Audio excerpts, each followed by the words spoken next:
슬픈 소식이 온 나라를 뒤집고 있어서 어제는 또 지진도 일어나고 참 슬픈 대한민국의 현실, 참 안타까운 그 젊은이들이 또 어려움을 겪게 됐었던 사고가 있었는데 헬로윈 파티가 어떠냐 저떠냐를 말하는 것보다 교회가 할 일은 위로하는 겁니다. 또 이걸 통해서 목사님들이 그런 귀신의 축제 가서 심판받았다고 말하는 일도 없었으면 좋겠고, 예수님이 말씀하신 거잖아요. 예루살렘의 망대가 쓰러져 사람이 죽었는데 그들이 우리의 죄보다 더 많아서 죽었겠느냐라고 얘기했던 것처럼 그런 사고나 이런 거에 대해서 함부로 이야기를 하면 안 된다는 생각이 들고요. 사실은 그 이야기를 들었을 때 오늘 예배를 어떻게 드려야 될지 좀 많이 고민하게 됐었어요. 또 첫 찬양이 굉장히 밝은 찬양인데 도저히 이 찬양을 이렇게 부를 수 있을까? 주님이 날 사랑하는 것처럼 한 곡만 해야 되겠다. 그 말씀도 오늘도 심판의 때와 노아의 은혜인데 그럼 우리는 하나님의 은혜를 입어서 안 죽었나 이런 생각이 또 잘못 전달되면 그런 말씀이 되니까 본문을 다시 정해야 되나 그런 좀 고민이 아침에 좀 있었는데 잠시 좀 기도하고 오늘 말씀 찬양 그대로 해야겠다 좀 생각이 듭니다. 이 시대에 왜 젊은이들이 거기에 몰려갔을까 심하고 도대체 그들을 지켜주는 아무도 통제해주는 사람이 없었던 그 현실, 또 무슨 마약 얘기도 뭐 나오는 그런 안타까운 현실인데 그들의 죽음이 남의 일 같지 않아요. 미나가 어제 사실 거기 가려고 했었거든요. 뭐 이게 안 가서 감사하다가 아니라 어떤 젊은이든 가보고 싶은 축제였다는 거죠. 이렇게 될 줄은 아무도 몰랐었어요. 통제도 없었고 자기들만의 축제가 됐는데 한순간에 그런 일이 일어나고 아비규환이었겠죠. 난리가 났었습니다. 이게 왜 젊은이들이 거기에 몰려서 교회를 오고 이게 우리의 현실인 거죠. 교회는 그동안 뭐 했을까? 우리 청년들은 어떻게 됐을까? 청년들은 왜 교회에 오지 않을까? 그리고 청년들이 이단에 빠질까? 아침에 좀 많이 물어보는 좀 시간이었어요. 그래서 진짜 우리 교회는 어떻게 또 목회를 또 앞으로 대한민국의 교회는 또 어떻게 감당해야 될까 생각하면서 먼저는 큰 슬픔 겪으신 유가족들을 위로하고요. 이 슬픔을 잘 견디셨으면 좋겠습니다. 하나님 아는 사람으로서 하나님의 은혜를 아는 사람으로서 이 은혜를 다시 한번 전하고 혹시 그들 중에 크리스찬들이 또 있을 수 있으니까 하여튼 모든 분들에게 위로의 말씀을 심심히 표합니다. 그리고 대한민국에 다시 이런 아픔이 없었으면 좋겠다. 교회가 청년들을 꼭 살려냈으면 좋겠다. 예수님이 희망이고 예수님이 소망이라는 것을 우리가 잘 보여줬으면 좋겠다. 결국 그게 안 되었기 때문에 우리 청년들이 내몰리고 현실에 경제적인 거에 어려움을 겪고 참 안타까운 그런 마음을 표하면서 이 찬양을 그래서 불렀으면 좋겠습니다. 예수님 때문에 살아가고 있는데 우리가 아무것도 나은 바가 없는데 그 예수님 때문에 예배하고 있는데 이 은혜를 좀 기억하면서 함께 고백했으면 좋겠습니다. 숨을 쉴 수 없을 만큼 많이 아픈데 내가 오래 할 수 있는 건 예수님 때문에 살아있는 것보다 주의 아름다운 만큼 지쳐 일어설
사람들에게, 젊은이들에게 예수님 때문에 소망이 생겼으면 참 좋겠습니다. 아멘. 오늘 함께 나눈 말씀 중에 하나님의 영이 인간을 떠나는 내용이 나옵니다. 그리고 나서 우리가 이렇게 성령이 없는 채로 방황하고 죄악 가운데 살아가는 예수를 믿는 사람들에게 성령을 주셔서 다시 살 소망을 주시고 거듭난 인생 새 생명을 살게 하셨습니다. 오늘 이 시간 다시 한번 이 성령이 우리를 주장하고 이 땅 가운데 부흥, 이 땅 가운데 회복을, 이 땅 가운데 치유를 주시길 소망하면서 함께 고백하시겠습니다. 주 얼굴 구하니 만족해 하소서. 성령이여 나를 도우사 다스려 주소서. 내 삶을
마음이 주보기 원하네. 세상에 헛된 믿음 아니 나의 소망은 주님을 바라보는 것. 그 어떤 내 상황 속에도 주님이 나를 사랑한 것처럼 내가 주를 사랑한 것. 내 맘과 주께 모이기 원하네. 나의 모든 것 오직 예수. 우리가 주님을 사랑한 것이 아니요 주님이 우리를 사랑하사 그 아들 보내신 그 사랑 나를 죄악하네. 이해할 수 없는 주님의 사랑을 나의 마음이 주보기 원하네. 세상에 헛된 믿음 아니 나의 소망은 주님을 바라보는 것. 그 어떤 상황 속에도 주님이 나를 사랑한 것처럼 내가 주를 사랑하는 것. 내 맘을 열어 주께 버리기 원하네. 나의 모든 것 예수. 내가 주님을 사랑한 것이 아니요 주님이 우리를 사랑하사 보내신 그 사랑 나를 이제 아는데. 이해할 수 없는 우리가 주님을 사랑한 것이 아니요 주님이 우리를 사랑하사 그 아들 보내신 그 사랑 나를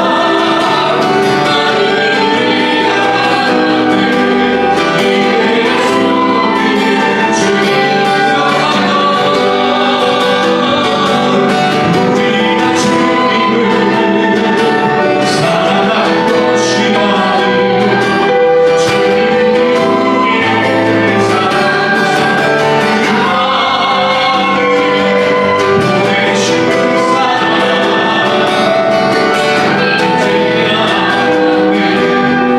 이해할 수 없는 주님의 우리가 주님을 사랑한 것이 아니요 주님이 우리를 사랑하사 그 아들 보내신 그 사랑 이제 아네. 이해할 수 없는 주님의 사랑은 예수. 이해할 수 없는 주님의 사랑 이해할 수 없는 주님의 사랑.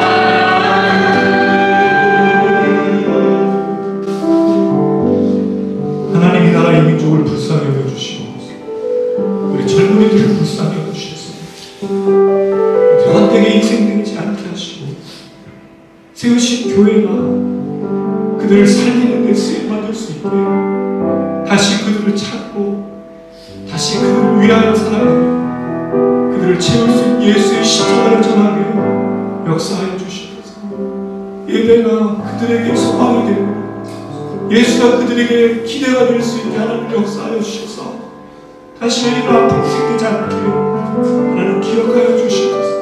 교회가 교회되고 설교가 설교되고 예배가 예배되고 이 축복이 청년들을 사지로 또 쾌락으로 주님 없는 곳으로 내몰지 않게 역사하여 주시옵소서. 잠시 한번 우리 기도하겠습니다. 주님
오늘도 주일날 이렇게 한 자리에 모일 수 있게 해주시는 걸 감사드리고 하나님 주님 지금 한 자리에 이렇게 모이신 것들도 그런 방송을 통해서 우리들과 함께하고 있는 또한 지체들을 주님께서 하나님 보여주시기에 또한 감사의 기도드립니다. 하나님 정말 어제 너무나 뜻밖의 사고로 또한 많은 하나님 아버지 가까운 또한 하나님 아버지 영혼들이 하나님 많은 가족들이 또 사랑하는 가족을 이뤄야 되는 상황이 또 발생하였습니다.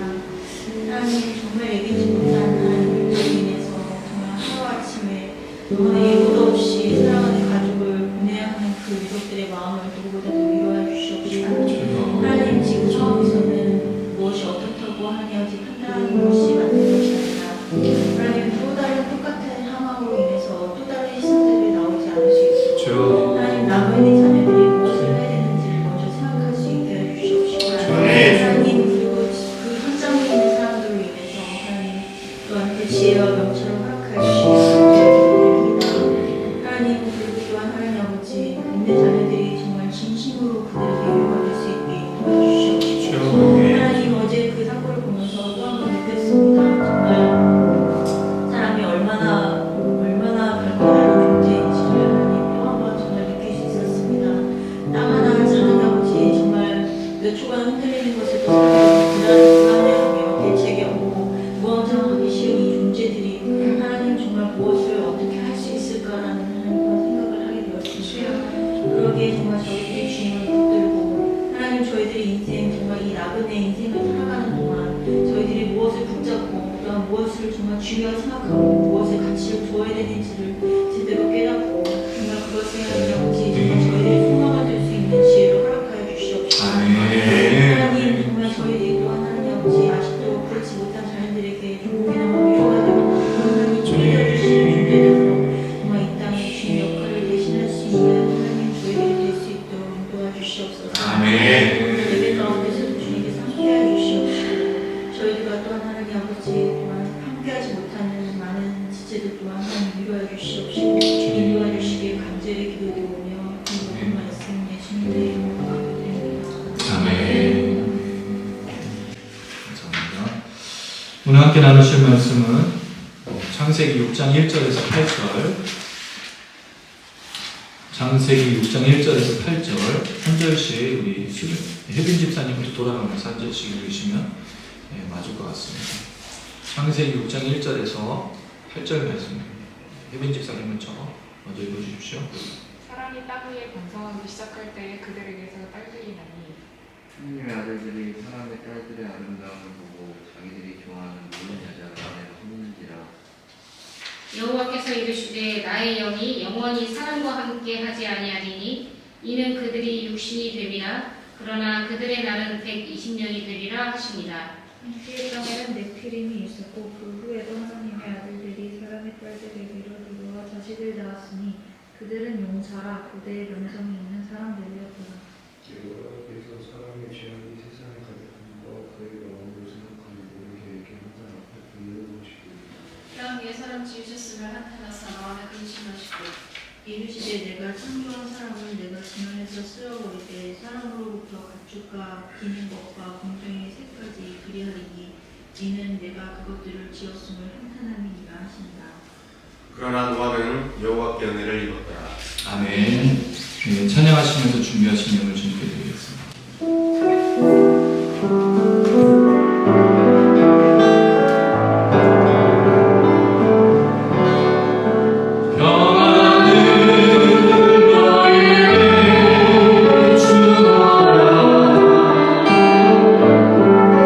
세상이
영원이시며 위로자 되신 아버지, 이 시간 유가족들을 위로해 주시고 이 땅의 젊은이들 위로하여 주시고 그들에게 참 평안이 넘칠 수 있도록 불쌍히 여겨 주시옵소서.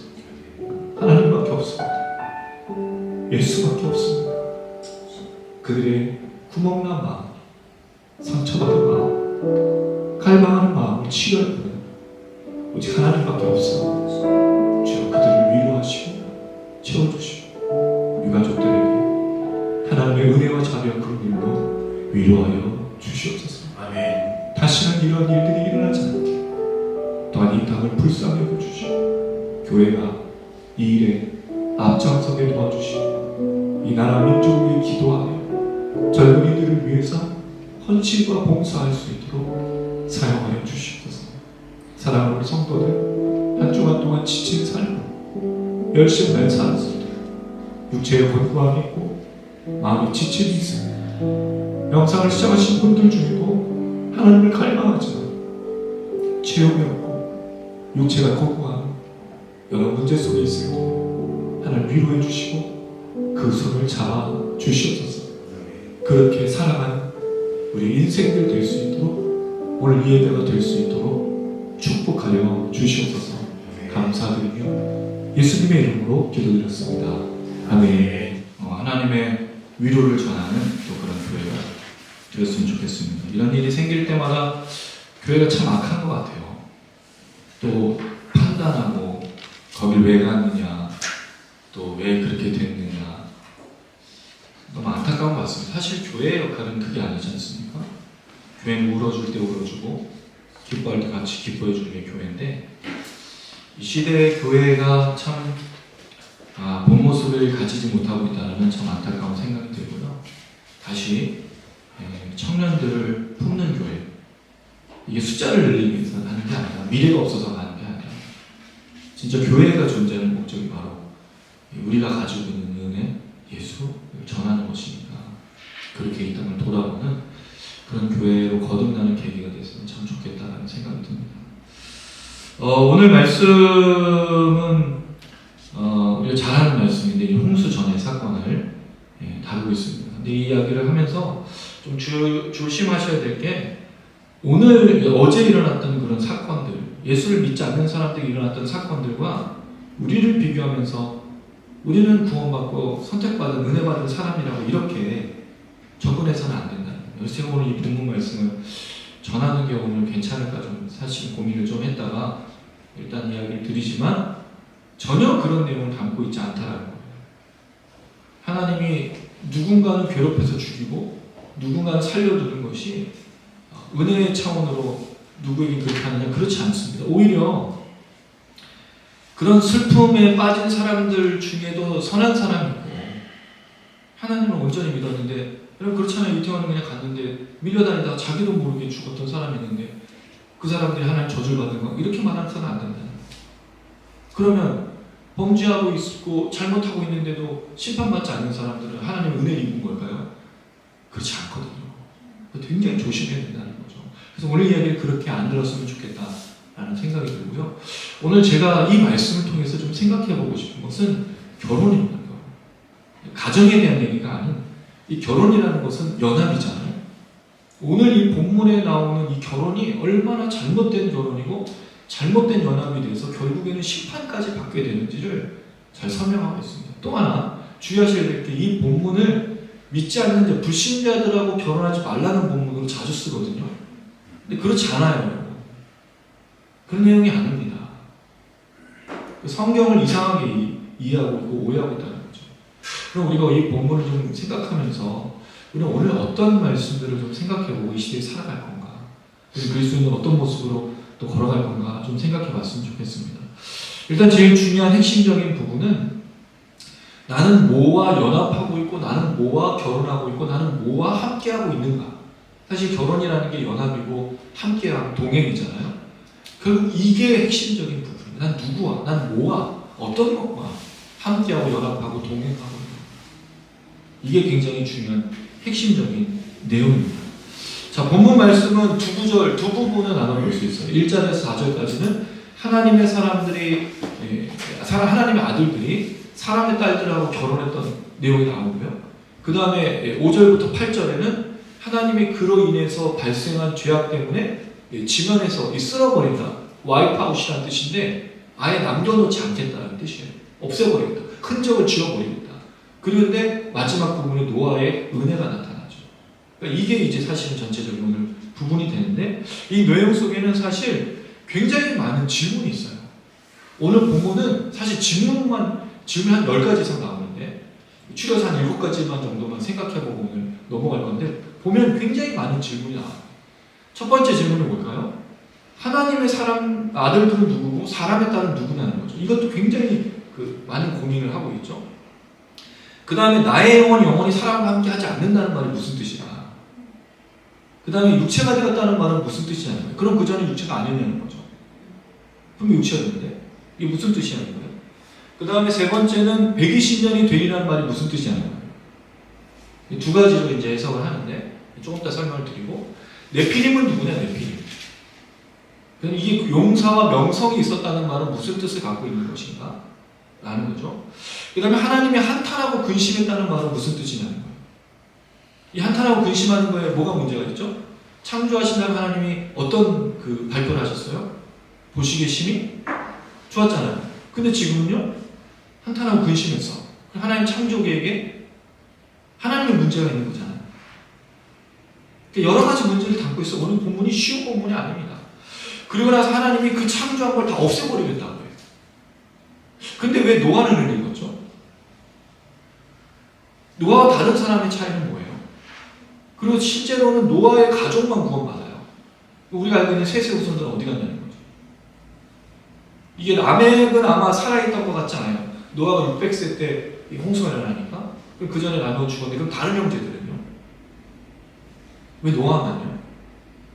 많은 질문이 나오는 본문이에요. 쉽지 않습니다, 여러분. 이게. 근데 우리는 해서 노아의 은혜만 입었다 그럼 불신자와 결혼하지 말아야지. 이런 내용을 갖고 있지 않다라는 겁니다. 창세기가 어렵습니다. 물론 제가 그런 재주가 있죠. 쉬운 본문도 어렵게 하는 재주가 있지만 쉽지 않아요. 어떤 분들이 그런 얘기를 할 때마다 저는 좀 가슴이 아픈 게 설교는 짧아야 한다. 저한테 굉장히 많이 얘기했었던 부분이에요.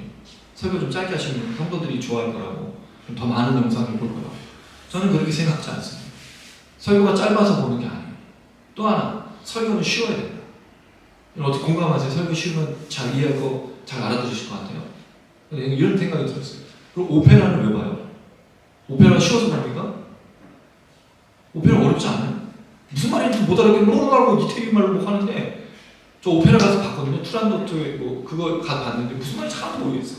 근데 좋아. 비싼 돈 내고 가서 보면은 뭔가 있는 것 같아 보이지 않아요? 그럼 거길 왜 가?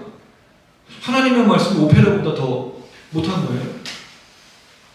저는 정말 이상하다는 생각이 들어. 오페라 가서 3시간 동안 앉은 건 괜찮아. 엉덩이가 빵빵해.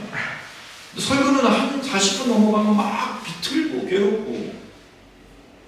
오페라보다 못한 하나님의 말씀일까요? 그 목사들이 이렇게 만든 거지. 학사 에스라가 느헤미야 시대 때 하나님의 말씀 전할 때는요. 거의 12시간을 서서 들었어요. 왜요? 하나님의 말씀을 처음 오랜만에 포로돼서 돌아와서 우리가 느헤미야 때 얘기했잖아요. 이 하나님의 말씀 듣지 못했다고 들으니까 감격. 물론 매번 12시간 들은 건 아니겠지만 비교하는 건 아니에요. 사실 이 말씀이 쉽지 않습니다. 로마서는요. 헬라어로 되어 있어서 이렇게 번역돼 나오잖아요. 어려워요. 서신서로 가면 더 어렵습니다. 말이. 근데 성도들이 알아들었을까요? 알아들었단 말이잖아요. 그러니까 서신을 쓴 거지. 자기만 알아듣는 말로 사도 바울이 야 나는 이렇게 대단한 학문을 갖고 있어. 너는 뭐지? 쌤통이다. 이러면서 썼어요? 아니잖아요. 교회가 회람이 돼서 썼던 말씀 아니에요? 다 이해했단 말이죠. 근데 왜 이 시대는 설교는 쉬워야 되고 설교는 짧아야 되는 그거 누가 규정한 거죠? 그래서 왜 영화 볼 때는 2시간 반, 3시간 반을 봐도 영화 보면서 길어지잖아요. 2시간 반. 또 모두 기다려. 쿠키까지 다 보잖아. 사람들이 웃기다고요, 저는. 하나님의 말씀이 이렇게 비교가 되고 있어요. 물론 이걸 딱 다 단도직입적으로 1대1로 대응하는 건 문제가 있다는 걸 알지만 왜 하나님의 말씀이 이렇게 취급받아야 되는지는 저는 용납할 수가 없다는 거죠. 저는 이해가 되지 않아요. 그렇다고 제가 어렵게 설교하고 오래 설교해야 된다고 말씀드리는 게 아니에요. 저는 그렇게 설교해 본 적이 없어요. 저는 어떻게든 하나님의 말씀이니까 정말 잘 전달하고 싶은 마로 늘 두려움으로 서요. 전 여러분 제가 긴장하지 않는 것 같지만 진짜 긴장해요. 오늘 설교를 망쳤다가 아니라 실패할까봐, 잘 못 전달할까봐 늘 두려움과 긴장. 저는 설교 시간이 제일 부담돼요. 아무렇지 보이죠? 정말 그래요. 여기 올라갈 때가 제일 힘들어요. 무섭고 두렵습니다.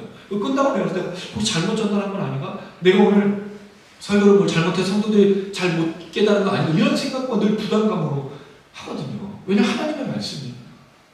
제가 잘못 가르치면 성도들이 잘못된 길로 가니까 저는 목숨보다 더 중요한 게 설교거든요. 최선을 다해서. 쉽게 하느냐, 그냥 길게, 짧게, 저는 거기에 별로 관심이 없고, 어쨌든 이 말씀을 성도들이 잘 알았으면 좋겠다라는 마음으로 하나님 말씀을 전달하고 있는데, 조금 서론이 길었지만, 그렇게 양해를 해 주십시오. 설교가 쉬워야 된다, 설교가 짧아야 된다, 이해는 합니다만, 왜 하나님의 말씀이 다른 거에 비해 이렇게 소중하게 여겨지지 않느냐? 왜 이 하나님의 설교 시간이 하나님의 능력과 성령의 임재가 있는 이 귀한 시간이 이렇게 되었느냐라는 부분에 있어서 사실 정말 많은 고민이 있습니다. 말씀을 좀 시작하는데 오늘 질문을 따라서 본문을 좀 보도록 할게요. 자, 먼저 2절 말씀을 한번 다시 한번 보겠습니다. 시작. 하나님의 아들들이 사람의 딸들의 아름다움을 보고 자기들이 좋아하는 모든 여자를 아내로 삼는지라. 여기에 딱 표현을 보면 하나님의 아들들이 갑자기 나와. 1절에는 사람이 땅에 번성하기 시작할 때 이건 가인의 후손과 셋의 후손이 번성하는 거겠죠. 근데 그 총칭이 아담, 하라고 붙어서 정관사가 붙어서 그 사람인 거예요. 그럼 이게 아담의 후손만이 아니라 사람의 후손이 왜? 그들에게서 딸들이 나오고 그들의 딸들뿐만 아니라 하나님의 아들들도 분명히 사람으로부터 나온 거니까 이게 가인의 후손이든 셋의 후손이든 모든 사람들에부터 번성하는 것을 말할 수 있겠다는 거죠. 그랬을 때 딸들이 나타나는데 하나님의 아들들이 나와요. 하나님의 아들들이 누구냐는 거죠. 이게 3가지 정도 또 4가지까지 나오는데 첫 번째 천사들이다. 하나님의 아들들이라는 표현을 주로 구약에서는 천사들로 언급하는 경우가 있거든요. 근데 그게 어려운 거는 천사들은 결혼할 수가 없으니까. 그래서 어떻게 대안을 제시하냐면 천사가 사람에게 들어가서 그 사람을 통해서 여자를 취한 거야. 아내로 취한 거야. 근데 이거 결혼한 거지 성적인 만족을 누리려는 게 아니잖아요. 자녀를 낳는 거니까. 그러면 몸만 딱 입었다가 자녀 낳고 쏙 빠지는 천사라는 말이 되지 않는다는 거죠. 이게 하나님의 아들들을 천사로 보기는 좀 문제가 있어요. 두 번째로는 이 문제가 왜 천사가 타락했는데 그 짐은 누가 지고 있어요? 짐승하고 사람들이 벌 받잖아요. 천사가 벌 받아야지 왜 사람이 벌 받아요? 자기네가 타락해놓고 이런 문제가 생겨요. 두 번째, 하나님의 아들들은 왕족이다. 초기에 왕들이었다. 왜냐면 이제 하나님의 그 신의 계시를 받는 사람들이 그 당시에 왕이었으니까 가인은 또 성을 짓고 그랬는데 근데 가인의 후손 중에 왕으로 표현된 사람이 한 사람도 없다는 거죠. 그리고 여기서 나오는 딸들은 처음으로 취한다는 얘기잖아요. 그런 얘기로 보기가 쉽지가 않다라는 거죠. 세 번째는 하나님의 아들들은 셋의 후손이고 사람의 딸들은 가인의 후손이다라고 보는 거예요. 이건 제가 이제 생각하고 많은 학자들이 생각하는데 근데 여기도 문제가 있죠. 이 사람의 딸들과 하나님의 아들을 구분하는 기준이 도대체 뭐냐는 거예요. 그 기준이 없잖아요, 사실. 왜냐하면 가인의 후손은 이 에녹과 라멕이라는 사람을 통해서 잔혹함을 표현했지만 셋의 후손 중에는 에녹과 노아 외에는 아무 내용이 없으니까. 근데 에녹과 노아는 분명히 하나님과 동행한 사람으로 나오니까 유추해 봤을 때 하나님의 아들들로 보는 게 좋지 않겠는가라는 생각이 들어요. 자, 그러면 가인의 후손이 4장에 나오죠. 5장에 이제 셋의 후손이 나오죠. 그럼 6장에는 이 둘이 이제 교류하며 연합하게 됐다는 것을 볼 수 있어요. 그 전에는 자기들끼리 결혼했는데 이 6장에 돼서야 아마 이 모든 민족들이 섞이니까 이 하나님과 그 가문과 셋의 가문과 가인의 가문이 합쳐진 것은 아니겠는가라는 생각을 할 수 있는데 여기에 표현이 아주 중요한 게 있어요. 2절에 사람의 딸들의 뭐를 보고? 그렇죠. 여자는 이뻐야 돼요. 남자들이 여자를 고르는 기준은 이쁘면 돼요. 1부터 10까지 이쁘면 돼요. 여자들은요? 잘생긴 거 별로 이렇게 추구하는 사람 있지만 또 그렇지 않아. 대부분 다 뭘 보죠? 자기에게 잘해줄 사람. 아니면 뭐 어떤 분은 뭐 이제 신분상승을 결혼이 신분상승을 요구하는 분들은 그렇게 볼 수 있는데 여자들은 조건들이 좀 많은데 남자는 딱 한 가지밖에 없습니다. 이쁘냐? 이쁘냐? 아름다움을 보고. 근데 이 아름다움이 그 뷰티풀 할 때 그 아름다움이 아니에요. 이 단어가. 창세기 1장에서 제일 많이 나왔던 토부입니다. 토부. 무슨 뜻이었죠? 선. 보시기에 좋았다. 근데 이 단어가 어디서 나오면서 이 아름다움이 완전히 뒤집어지고 선이 악으로 바뀌게 된 사건이 뭐죠? 3장의 여자의 눈에 보기에 그 보암직도 하고 먹음직도 하고 할 때 그 표현이죠. 똑같은 표현을 쓰는 거예요. 보기에 선하고 아름다운 사람을 여기 좋아하다는 표현은 좋아하다는 뜻이 아닙니다. 지정하다 선택하는 거예요. 그러니까 자기 눈에 보기에 좋은 사람을 본인이 선택을 해서 모든 여자들 중에 아내로 삼는 거죠. 마치 이게 창세기 3장에서 뱀이 선악과를 제시했을 때 먹었던 그 범죄 현장처럼 모세가 이것을 지금 기록하고 있다는 거죠. 그럼 이들이 지금 하나님의 아들이 사람의 딸을 결혼할 때 그런 식으로 지금 선악과를 먹는 것처럼 범죄를 저지르고 있는 것으로 모세가 지금 묘사하고 있는 거예요. 자, 그렇게 해서 아내를 삼았죠. 자, 그리고 나서 3절 읽어보겠습니다. 3절 시작. 여호와께서 이르시되 나의 영혼이 사람과 함께하지 아니하리니 이는 그들의 육신이 되리라. 그러나 그들의 날은 120년이 되리라 하시니라. 여기에 지금 몇 가지 또 질문이 등장해요. 첫 번째, 나의 영이 영원히 사람과 함께하지 않는다는 뜻이 뭐냐는 거죠. 그럼 하나님의 영이 지금 사람과 함께 있었다는 뜻이잖아요. 근데 왜 영이 이제는 떠났냐는 거예요. 이 떠나다라는 표현이 여러 가지 의미를 갖고 있는데 저희는 그것까지는 지금 생각해보지 않을게요. 시간이 오래 걸리니까 성경이 머물다가 떠났다는 말이잖아요.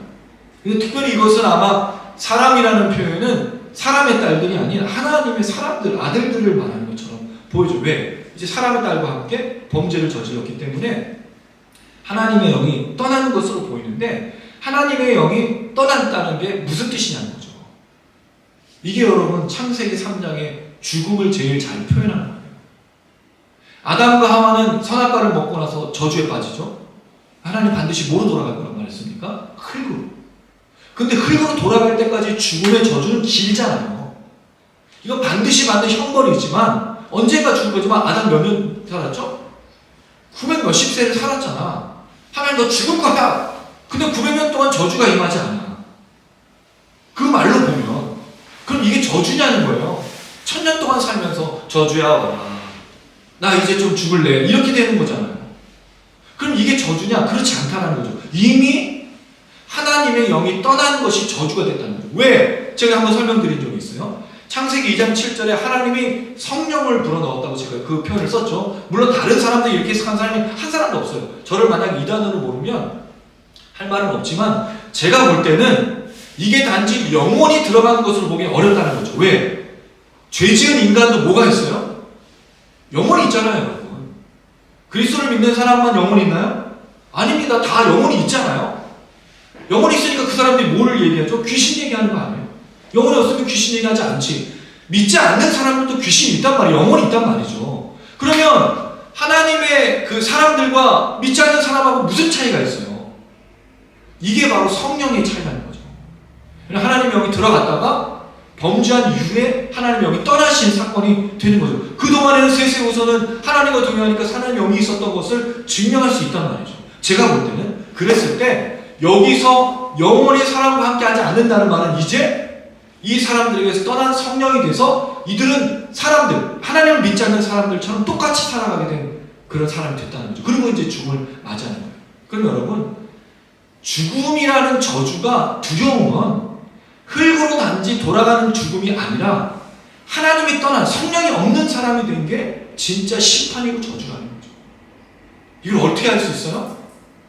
성령이 떠난 사람의 특징을 사도 바울이 뭐라 그랬습니까? 음란과 탐욕과 거짓과 속임수와 살인과 그 다음에 성령 있는 사람의 특징은 사랑과 희락과 화평과 오래 참 얘기하잖아요.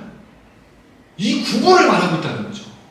그럼 지금 하나님의 아들들이 사람의 딸들을 취해서 이제 범죄에 연루가 되고 함께 보암직도 하고 함께 타락하게 되니까 성령이 떠나신, 그래서 사실 죽는 날까지는 1000년의 시간이 걸릴지 모르지만 성령이 떠나서 저주받은 인생으로 살아가는 거죠. 그 저주받은 인생이 얼마나 악하고 타락하고 더러운지 우리가 너무 잘 알고 있지 않습니까? 성령 없는 상태, 물론 여러분, 우리는 지금까지 그거를 예수님 없는 상태로 많이 받아들였어요. 그러니까 성경의 정확한 표현은 성령이 없는 상태입니다. 여러분, 성령이 충만하지 않을 때 어떻죠? 성령이 우리 안에 계시지 않을 때 어떤 일이 일어나죠? 말할 수 없는 탄식에 회개의 기도를 할 수밖에 없는 범죄 있지 않습니까? 성령 충만한데 죄를 짓는다고요? 성령 충만한데 우리가 악한 일을 벌인다고요? 그럴 수는 없는 겁니다. 성령 충만할 때 사랑과 희락과 화평과 오래 참음과 충성과 온유와 절제의 마음이 나오잖아요. 내가 그런 사람이 아닌데, 내가 선한 말을 하고, 내가 그런 사람이 아닌데 하나님의 마음으로 사람들을 보고 돌보고 축복하고 나눠주는 일들이 하지 않습니까? 우리가 하는 게 아니에요. 성령께서 나를 주장해서 그 일을 이루시고 있다는 거죠. 그러니 여러분, 사실 이 표현이 얼마나 중요하냐? 성령이 떠난 사람들은 이미 심판받은 존재로 살고 있다는 거죠. 이건 신약에서 굉장히 중요하게 다루는 부분 아니에요. 성령이 있어야 거듭나고 성령이 있어야 새 창조된 피조물이라고 말하는 게 성경 신약에서 아주 중요하게 얘기하는 것 아닙니까? 예수가 오셔서 성령 없는 사람들에게 성령을 주신 거. 그럼 내가 누구랑 연합하고 있느냐가 중요한 거죠. 얘기하고 싶은 건 제가 성령 충만은 성령과 연합하는 거거든요. 우리가 사실 이 본문이 아주 중요한 걸 알려준 걸 잊지 말아야 돼요. 세상 사람들도 영혼이 있고 세상 사람들 살아갑니다. 그러나 성령이 없는 사람의 특징이 우리 뭔지 잘 아시잖아요. 악한 자의 모든 특징을 갖고 있는 게 바로 그거예요. 그러니까 이렇게 표현한 거죠. 이는 그들이 육신이 되리라. 그리고 육체가 된 거죠. 이게 바사드라는 단어인데 어디서 나온 표현이냐면 그 자기 아내 하와에게 아담이 내 살 중에 살할 때 그 살. 근데 그 살하고 지금 이 살은 다른 거죠. 이건 성령이 떠난 육체만 남은, 영혼은 있지만 그 성령이 없는 그런 상태를 말하는 것이, 이렇게 이제 함께하지 않는 것을 볼 수 있는 거죠. 자, 그리고 나서 120년이 되리라. 주로 120년을 여러분 우리는 어떻게 설명을 했었을까요?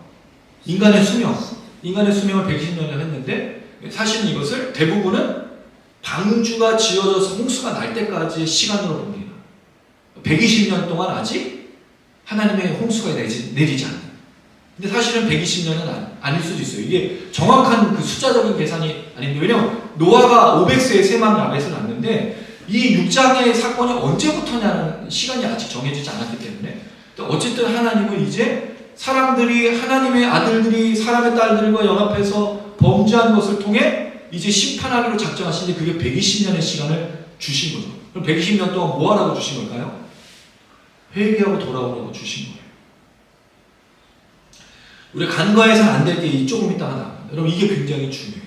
하나님의 심판의 시간이 언제냐? 120년의 시간을 주셨다는 거죠. 이게 왜 중요할까요? 주님의 나라가 왜 가까이 오지 않아요, 여러분? 하나님의 나라를 왜 기다리고 있죠? 맞습니까? 하나님 나라 기다리고 있나요? 안 기다리고 계신 거예요? 기다리고 계신 거잖아요. 그 나라 빨리 왔으면, 아니 제발 좀 그 생명줄 꽂고, 나 오늘 내일 하면서 그때 말하지 말고, 지금 우리가 살아서 젊었을 때, 물론 지금 젊진 않아요. 살아서 좀 괜찮을 때 하나님을 바라보고 하는 나라를 꿈꾸면 얼마나 좋아. 근데 꼭 다 죽어갈 때 하나님의 나라를 꿈꾸고, 그런 거 말고 하나님의 나라가 왜 2000년이 지났는데 안 왔냐는 거죠. 저는 이것을 감사하는 게 있어요. 왜? 아직 하나님의 나라를 경험하지 못한 사람들이 있기 때문이에요. 120년의 시간이 홍수가 내리기 전까지 회개의 시간이 있듯이, 지금 심판의 시간이 분명히 있고 가지만 아직도 2000년에 남은 것은, 하나님은 사람들을 심판하는 게 아니라 뭐 하기 원하시는 거예요? 구원하기 원하시는 거예요. 그러니까 제 차례가 돼서 제가 구원받은 거죠. 여러분 차례가 돼서 여러분 구원받은 건 아니에요. 이 시간이 만약 빨리 왔다면 우리는 아마 죄 지은 상태로 죽었을 거예요. 그러니 여러분, 우리 주변에 있는 사람이 죄 지음 받아서 심판받고 죽기를 바라시나요? 물론 우리가 원수 같은 사람이 있고 나쁜 놈들이 있겠지만, 내 가족, 내 친척, 내 친구들, 내가 아는 사람들이, 내가 사랑하는 사람들이 심판받고 그렇게 죽었으면 좋겠어요? 홍수에 빠져서 죽어라! 불에 타서 죽어라! 이러지 않는 거잖아요. 그러니까 기다리는 것이 얼마나 좋은 건지 모릅니다. 어쨌든 이 120년을 그렇게 두신 거예요. 자, 그리고 나서 4절. 네피림이 있었다는 겁니다. 네피림. 네피림을 어떻게 알고 계세요? 네피림. 거인족으로 알고 계시죠? 근데 사실 네피림이라는 말은 거인이라는 뜻이 없어요. 이 뜻은 떨어졌다는 뜻이에요. 떨어졌다. 그래서 아마도 이게 마치 이렇게 표현하는 것 같아.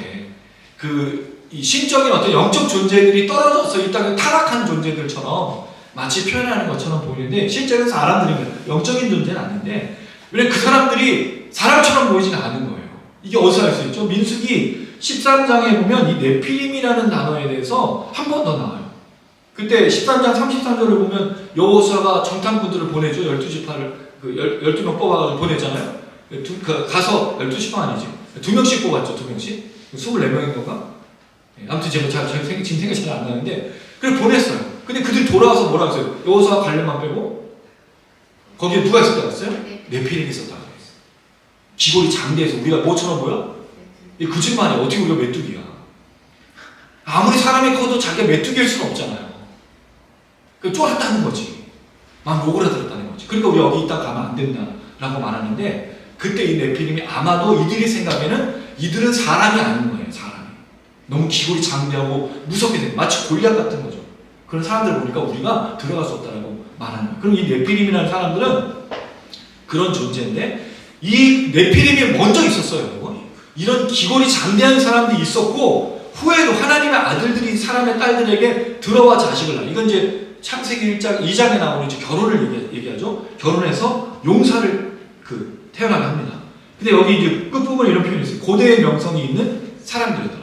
그럼 용사인데 명성이 있으면 이 사람들은 훌륭한 사람들이잖아. 근데 훌륭한 사람들 아니죠. 왜요? 하나님이 이 사람들에 대해서 뭐 할 거라고 했죠? 사람들이 악행을 하고 모든 생각들이 다 악한 것일 뿐인더러 그래서 심판해야겠다. 그럼 이 용사들이 하는 이 명성이란 건 뭘까요? 라멕인 거예요. 라멕이 뭐라고 했죠? 나를 건드리면 다 죽여버려. 건드리기만 해봐. 그러고 나서 뭐라고 얘기합니까? 가인이 죽인 자에게서는 7배 벌이겠지만 나를 건드리고 나를 죽이는 자는 77배의 벌을 받으면 내가 그런 사람이야 라고 선포하는 교만을 해마잖아요. 그럼 이 네피림과 용사는 선한 사람들과 명성을 자는 사람이 아니라 분명히 악행으로 유명한 사람들을 분명한 악행을 했던 사람들, 그들 스스로가 얘기했던 사람들처럼 보여요. 이게 4절까지 내용이고, 자, 이 이야기와 연결해서 이제 하나님의 심판이 등장해요. 자, 그러면 앞에 나온 하나님의 아들들과 사람의 딸들이 결혼해서 이런 네피림과 용사와 이런 사람들이 명성으로 나타나고 있을 때 하나님이 왜 이렇게 반응하시는지를 볼 수 있어요. 5절 말씀 한번 읽어보겠습니다. 시작. 여호와께서 사람의 죄악이 세상에 가득함과 그의 마음을 생각하는 모든 계획이 항상 악할 뿐임을 보시고. 그럼 하나님의 아들들과 사람의 딸들이 결혼하기 시작한 다음부터 뭐가 시작된 거죠? 죄악이 시작된 거예요. 원래 가인의 후손이 그런 후손이었다고 말씀드렸어요.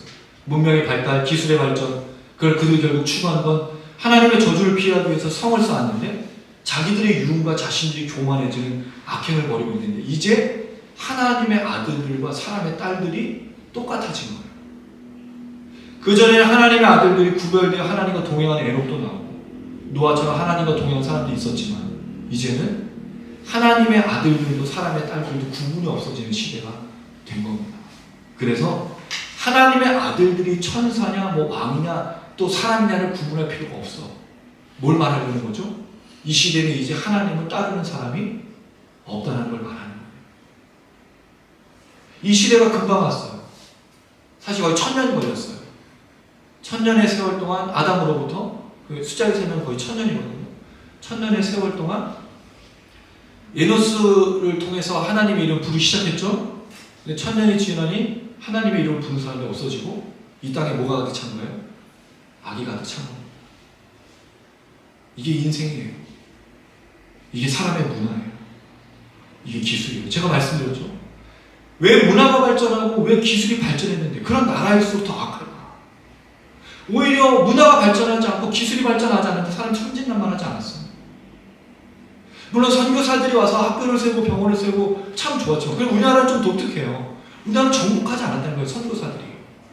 근데 원래 일본이나 중국이나 다른 나라 선교사들 다 뭐였죠? 침략하고 정복해서 자기들이 신앙을 전수한다고 했지만 모든 씨를 말라버리고 이름도 다 바꿔버리지 않았어요?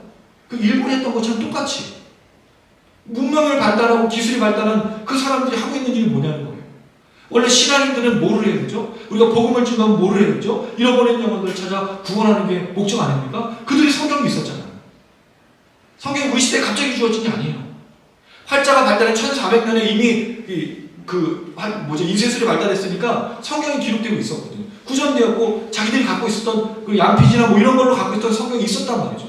그런데 그들이 정복 전쟁을 하면서 했던 일이 뭐냐는 거예요. 문명의 발전, 기술의 발전이 있었던 나라가 했던 일이 약한 나라 그 사람들을 침략해서 다 죽여버리고 자기들의 문화를 전수하는 그런 일들을 벌였다는 거죠. 결국에 지금 이 창세기에 나오고 있는 이 내용은 인간 세상에는 하나님의 이름을 불렀지만 지금은 모두가 섞여서 다 하나님의 심판을 받을 존재밖에 되지 않았다는 거예요. 그런 시대가 지금 되었다는 거죠. 그러니 사람의 죄악이 세상에 가득하고 그의 마음을 속한 모든 일이 항상 악할 뿐임을 하나님이 보시게 되는 거예요.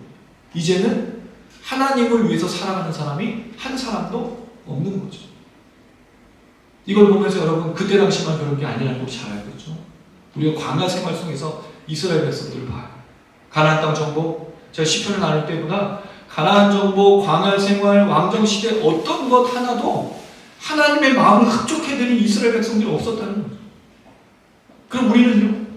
지금 이 시대의 한국교회는 과연 이 땅 위에 복음을 전하고 생명을 전하고 모두가 감당하나요? 아니에요. 우리 성을 쌓습니다. 교회 건물에 성을 쌓죠. 교회가 제일 안전한 거예요. 여기 외에는 아무것도 없는 거예요. 여기는 아무도 들어오지 않아요. 우리들만 잘 살면 돼. 우리들만 있으면 돼. 우리를 통해서 여러분 청년이 살아납니까? 우리를 통해서 가난하고 잃어버린 영혼들이 회복되고 치유되고 있나요? 여러분 지금 이 시대에도 수많은 사람들이 죽어가고 있어요. 제가 최근에 이제 북향민, 이 북에서 넘어오신 그 탈북하신 분들, 요새는 그분들을 세터민이라고 안 부르고 북향민이라고 부른대요. 북한에 고향을 두고 있는 사람들, 북향민을 부르는데 그분들이 여러분 자살률이 엄청나요. 자본주의 사회에 와서 여기가 대한민국이 한국 사람들이니까 똑같은 말을 쓰고 같은 핏줄이니까 왔는데 자본주의 때문에 견디질 못해서 자살을 해요. 여러분 한국 사람 얼마나 잔혹한지 몰라요. 우리 동네에는 공장이 많은데 외국인들이 있어요. 근데 국인이 아니에요. 아프리카나 파키스탄 이런 좀 우리가 볼 때는 좀 미개한 나라라고 그러죠. 한국 사람들이 존중해 주나요? 이루 말할 수 없이 학대해요. 왜? 그 중에 누가 있을까요? 크리스찬이 있다고요. 왜요? 사람을 사람 취급하지 않아. 최근에 또 어떤 모기업에서 빵 공장에 사람 죽었던 거 기억나시죠? 그럼 그렇게 사람 옆에 죽었는데 그걸 천원을 가지고 또 빵을 만들어서 빵 팔아. 어떻게 그 빵을 우리가 먹을 수 있어요? 근데 왜 그런 일을 하면 다 교회를 다니고 무슨 장로고 뭐 이런 일에 왜 연루가 됐는지 모르겠어요. 뭐 하는 거예요 지금? 사람이 해내는 게 다 악한 것밖에 없어요. 생각에 들으면 똥덩어리들이 똥덩어리. 똥밖에 없어. 똥밖에. 왜 문명이 발달하고 기술이 발전하는 일어나는 거죠? 왜 그렇게 좋은 동물을 가지고 있고 왜 그렇게 잘 산다고 하는 사람들의 모습이 다 그러냐는 거죠. 오히려 미자립교회, 개척교회 이런 교회 목사님들이 더 인권을 찾고 불쌍한 사람들을 돌보고 더 깊이 들어가. 뭐가 지금 이 시대에 뭔지 모르겠어요. 정말 우리 교회가.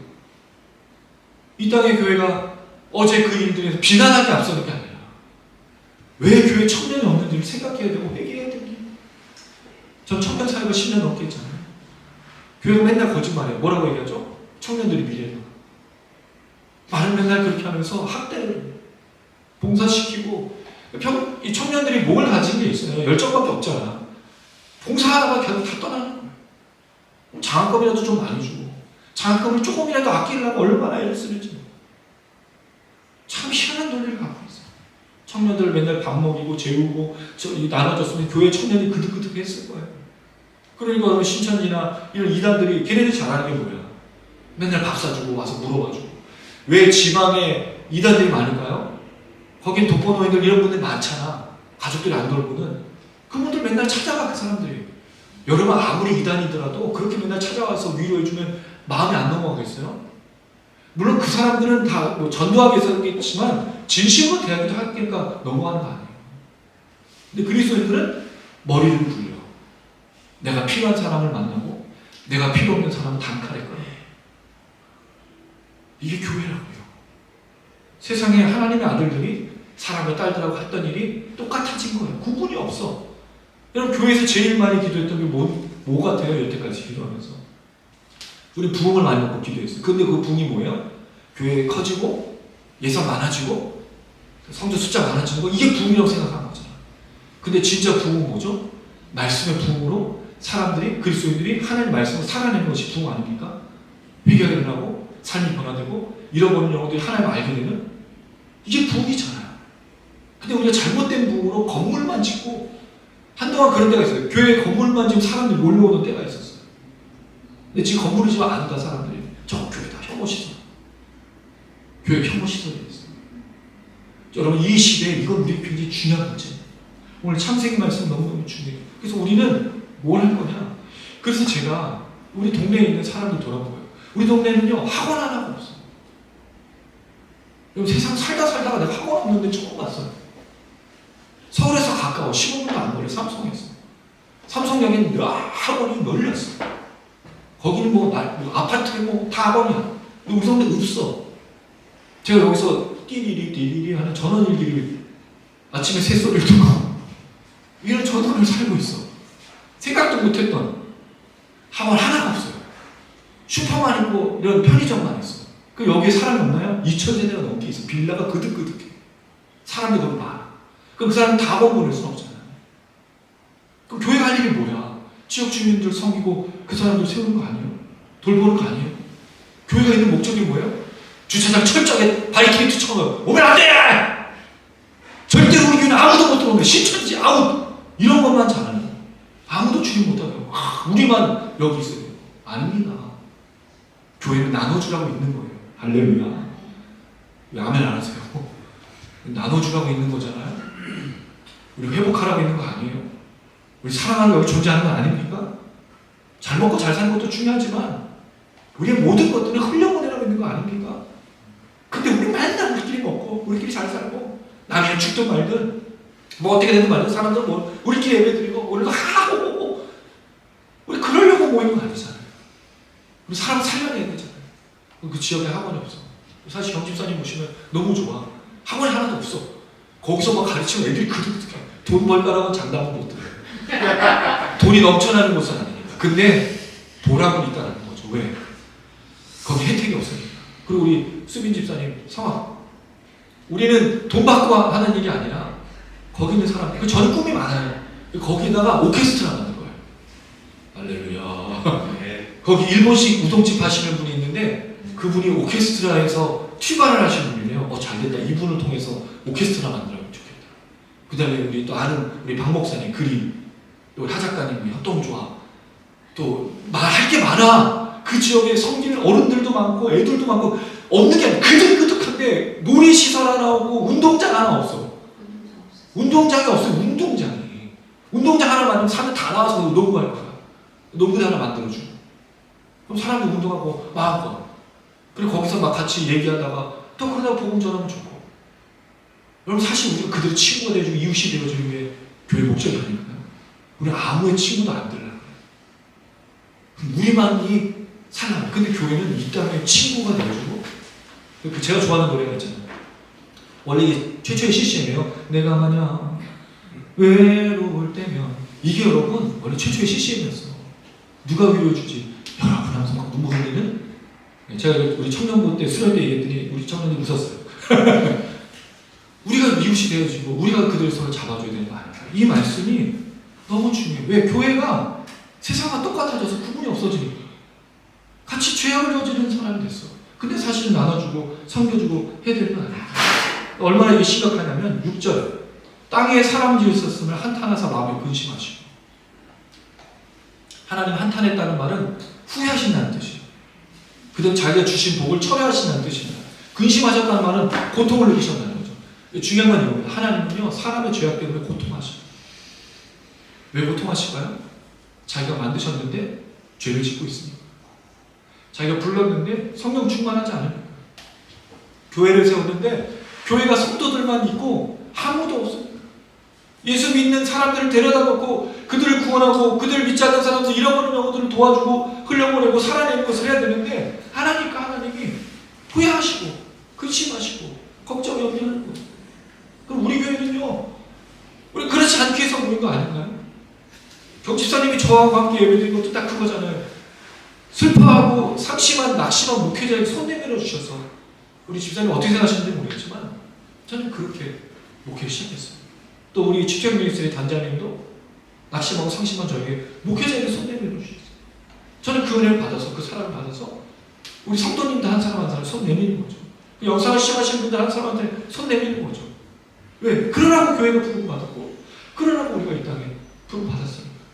우리는 정말 이 땅에서 하나님 한탄과 근심을 이해하면서 살아야 됩니다. 이게 왜 중요하냐면 하나님의 창조 세계를 잘못 만들었다고 한탄하는 게 아니라 사실 이 시대에 노아 외에는 아무도 없었다는 게, 하나님의 아들들이 사람의 딸들과 결혼해서 다 무너졌다는 것이 하나님은 얼마나 근심스럽겠어요. 하나님의 사람들이고 하나님과 동행하고 하나님의 위로를 누렸던 사람들이 아무도 반응하지 않고 아무도 없어져요. 놀랍게도 120년 동안 회개 역사가 일어나지 않아요. 노아만 방주 짓고 있어. 그럼 다른 노아의 그 형제들, 노아와 함께 있었던 라멕의 그 아들들 다 어디 갔어요? 왜 같이 방주 안 지어? 다 넘어가 버린 거 아니에요? 다 타락해 버린 거 아니에요? 그거 하나밖에 안 남은 거야. 하나밖에. 방주. 하나님 그래서 근심하는 거죠. 7절에서 읽어보겠습니다. 시작. 이르시되 내가 창조한 사람을 내가 침문에서 쓸어버리고 사람으로부터 가축과 기름과 공중의 새까지 그리하니 이는 내가 그것들을 지었음을 나타나느니라 하십니다. 마지막 질문이 이거예요. 왜 사람이 잘못했는데 짐승이 죽냐고요? 우리가 잘못했는데 웅집사님 잘못했는데 두유가 지금 고통받는 거예요. 두유가 지금 심판받는 거잖아요.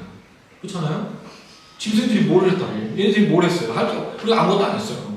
나 아무것도 몰라요, 제가. 근데 짐승들을 왜 죽이냐고 하는 그것들을 지었어요. 그것들이라면 사람과 함께 모든 피조물을 가져요. 왜냐하면 이 타락이 이 온 세상에 가득했기 때문에 다 쓸어서, 물론 이런 말이 위로는 안 되지만 짐승은 영혼이 없기 때문에 하나님이 재창조를 하신 거예요. 그래서 하나님이 뭐를 가져? 방주에다가 암수 두 쌍씩 꼭 다 넣잖아. 그렇게 해서 다시 이 창조가 다시 시작되는데, 그래서 만약 여기 이 부분에 대해서 왜 그러면 하나님은 동물을 학대하신 분인가요? 라고 할 말은 없는데, 그런 분으로 보기엔 쉽지 않은 게 하나님은 영혼을 가진 인간들에 대해서도 심판하셨다는 부분을 좀 넘어가면 좋겠다라는 생각이 듭니다. 이 부분 너무 심각하게 생각하지 않으면 좋겠고, 중요한 건 하나님께서 이렇게 이 시대를 보면서 한탄하고 근심하셔서 이 인간의 죄악이 너무 크니까 이 지구상의 모든 것을 다 없애버려야 되겠다. 근데 이게 어디 나오냐면 광야에서 아말렉 족속을 죽일 때, 가나안 정복할 때 짐승까지 다 죽이라고 하거든요. 하나도 씨도 남겨놓지 말라고 하거든요. 근데 그 전쟁이 사람의 전쟁에 다 포함되어 있어요. 사람의 전쟁에도 하나도 전리품을 갖지 않고 대부분 다 죽이고 있다는 거죠. 어쨌든 마지막 절입니다. 8절 시작. 그러나 노아는 여호와께 은혜를 입었더라. 달란티와 나온 이 구절 되게 이상하지 않으세요? 결국 하나님이 근심하셨지만 은혜를 베풀고 있다라는 게 결론인데, 이걸 이렇게 보면 돼요. 다시 4절로 돌아가서 4절에 누가 있었죠? 네피림과 용사와 악행을 저지른 악한 이름으로 유행했던 사람들이 있었지만 그 시에 또 누가 있었다고 말하는 거죠? 노아도 있었다는 거죠. 근데 노아가, 이 표현이 중요해요. 은혜를 입었다는 건데, 이 표현이 어떤 표현이냐면 하나님의 눈에 노아는 은혜 덩어리였다는 거예요. 하나님의 눈에 하나님이 노아를 은혜로 보시기 시작했단 말이죠. 그럼 그거는 노아가 잘해서가 아니라 하나님이 노아를 은혜로 보시기로 작정하셨다는 뜻인 거예요. 이게 왜 중요하죠? 바로 이게 하나님의 은혜의 시작이거든요. 은혜라는 말은 호의, 자비, 긍휼이라는 뜻이에요. 우리는 아무리 열심을 해도 하나님을 만족시킬 수가 없어요. 여러분, 헌금 얼마나 드리면 하나님 만족하실까요? 헌금 얼마나 드려요? 그 맨날 전날 밤에 그 다리 위로 다려가지고 빳빳하게 드리면, 또 복주머니에서 싸서 드리면 하나님이 너는 합격. 너의 그 정성은 내가 이루 말할 수가 없어. 근데 우리 그 헌금을 드린 손에 더러운 게 묻어요. 마음에 악함과 음란과 거짓과 속임수가 있으면 그 헌금을 받으실까요? 받지 않잖아요. 받을 수 없잖아요. 하나님은 왜 우리에게 이런 걸 주시는 거죠? 하나님이 은혜 덩어리이기 때문에, 하나님이 자비하시기 때문에 그 자비를 베풀어 주시는 거예요. 우리가 열심히 노력해서가 아니라 하나님이 전적으로 우리에게 은혜를 내려주셨기 때문입니다. 그래서 우리가 구원받은 거예요. 우리는 아무것도 없는 거예요. 예수님 때문에 구원받은 거죠. 우리가 찬양했잖아요. 예수님 때문에, 그 십자가 때문에, 그 기도 때문에 우리가 살아가는 거예요. 내가 잘해서가 아닙니다. 여러분, 우리가 얼마나 열심히 봉사한다고 화장실 봉사. 그럼 다 화장실에 몰려있어야지. 교회 2,000명, 500명, 2,500명 다 화장실 봉사해야지. 제일 낮은 곳에 있고 또 뚜락뻥하고. 그럼 다 그게 하나님 기뻐하시는 거. 그렇지 않잖아요.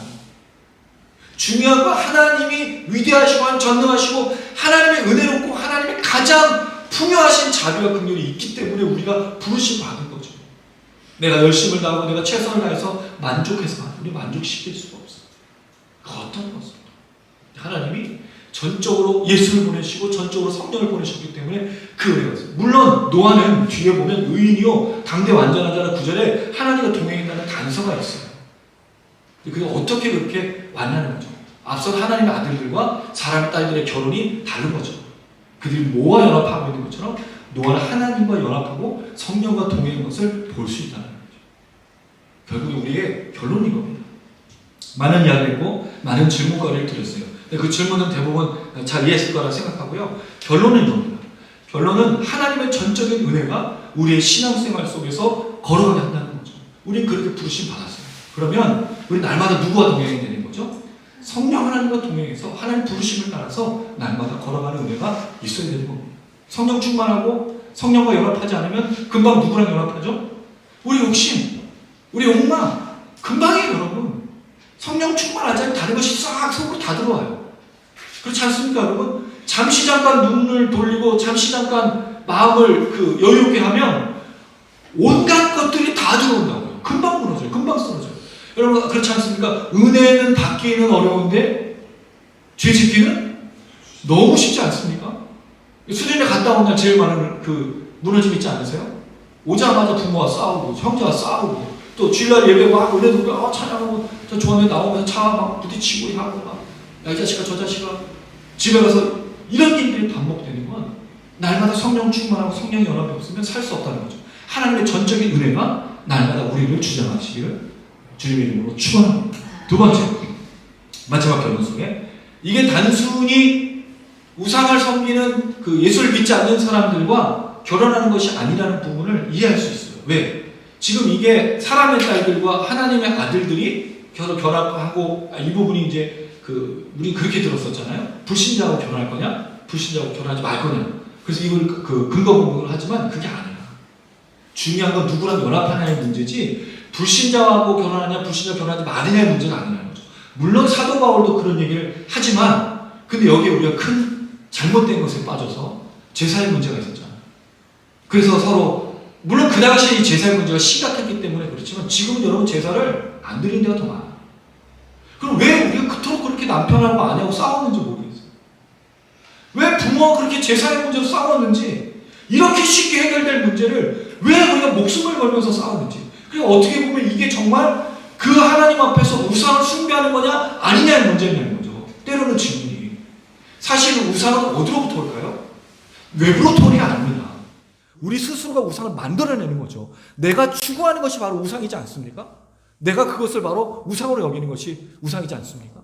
결국에는 불신자와 결혼하느냐 마느냐의 문제가 아니야. 이건 되게 중요한 건 사랑하는 사람하고 결혼하십시오. 사랑하는 사람하고 결혼했다면 그 사람과 끝까지 영적 연합을 결혼했으면 정말 끝까지 사랑해야지. 왜 그렇게 약속해놓고 사랑하지 않느냐가 더 문제가 아닐까요? 그리고 나서 그 사람을 향한 하나님의 은혜 속에서 불신자초도 구원할 수 있는 은혜가 있어요. 어떻게? 사랑하면 돼. 근데 우리 사랑하지 않잖아. 사랑하지 않고 예수를 믿기를 바라고 예수의 구원을 받기를 바라는데 그런 일은 있을 수가 없어요. 좀 말씀이 길어지긴 했지만 이렇게 마무리를 드립니다. 불신자와 결혼과 불신한 예수를 믿지 않는 사람하고 결혼하냐 마느냐의 문제가 아니라는 거죠. 이건 전체적으로 볼 때 누구와 내가 동행하고 있고 누구와 내가 연합하고 있냐는 질문이라는 겁니다. 한 주간 동안 성령과 동행하시고 성령과 연합하십시오. 성령이 없으면 이 땅에 죄 지은 사람하고 차이가 없어. 아무것도 모르고 추구해서 죽음에 내몰린 사람들과 다를 바가 없는 거예요. 성령 충만한 사람은 그 사람들을 살려내고 그들을 구원하는 것이 이 삶의 목적이라는 사실을 우리 늘 기억하면서 한 주간 정말 교회가 그리스도인으로서 사람을 살리고 회복하는데 쓰임 받으시는 그런 여러분들 되시기를 주님의 이름으로 축원합니다. 아멘. 예, 우리 마지막 찬양 부르고 마무리하겠습니다. 오늘이 우리 취토양교회 여기서 예배의 마지막 예배입니다. 앞으로는 옮겨 다니면서 또 예배드리고 또 저희 집에서도 예배드리고 그렇게 될 텐데 그 이후에 있을 하나님의 역사를 또 기대합니다. 거기에 걱정하지 마시고요. 염려하지 마시고. 우리 뭐 성도님들 별로 걱정하지는 않죠. 네. 중요한 건 우리가 함께 모이고 우리가 어떤 걸 지향할 거냐가 중요한 거니까. 오늘 좀 말씀이 길어져서 좀 죄송한데 많이 길어져가지고 카메라가 꺼져버렸어요. 오늘 좀 길게 했더니 양해를 좀 부탁드리면서 주님의 영광이 우리 안에 머물렀으면 좋겠고, 노아가 하나님의 살아계심과 방주를 지음을 통해 하나님은 역사하시고 계심을 보여줬듯이 우리 모든 성도님들, 영상을 시청하시는 분들이 하나님의 살아계심을 보여주고, 특별히 하나님의 은혜가 필요한 곳에 손을 내밀어서 저 젊은이들, 사실 여러분 생각해 보세요. 거기에 10만 명이나 왜 몰려갔을까? 얼마나 마음이 갈급했겠어요. 들어주는 사람도 없고 술 취하고 뭐에 취하고 그래야 된다고 갔으니까. 근데 우린 그들을 치유하고 회복하는 그런 교회였으면 좋겠습니다. 교회가 그 일을 했으면 참 좋겠습니다. 찬양하고 마치겠습니다.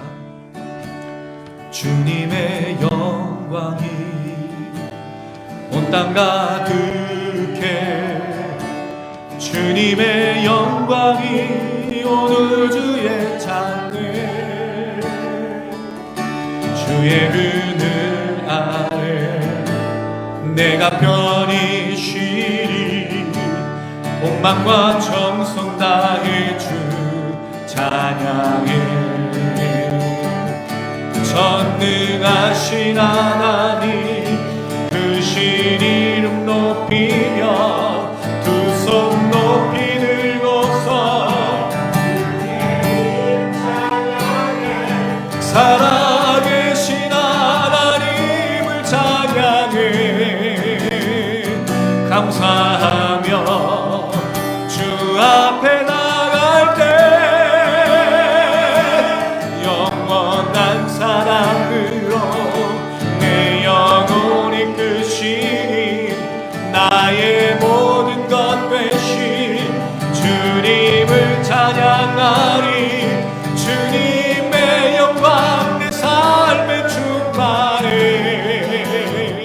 찬양하리 영원토록. 살아계신 주, 살아계신 주, 영원한 내 아버지, 내 온 맘 다하여 주님만을 섬기.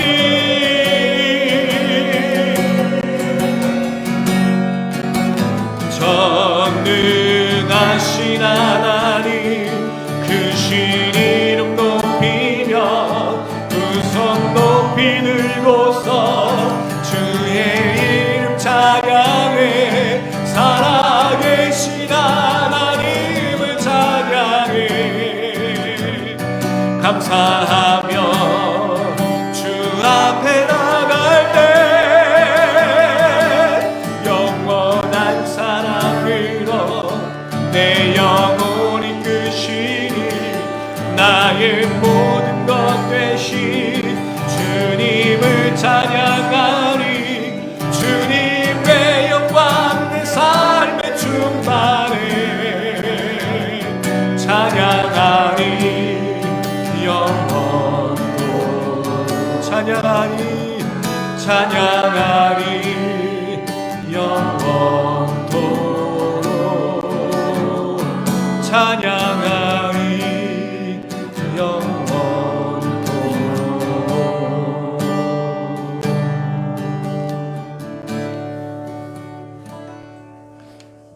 하나님의 아들들이 사람의 딸들과 결혼해서 온 세상의 죄악이 관영해졌습니다.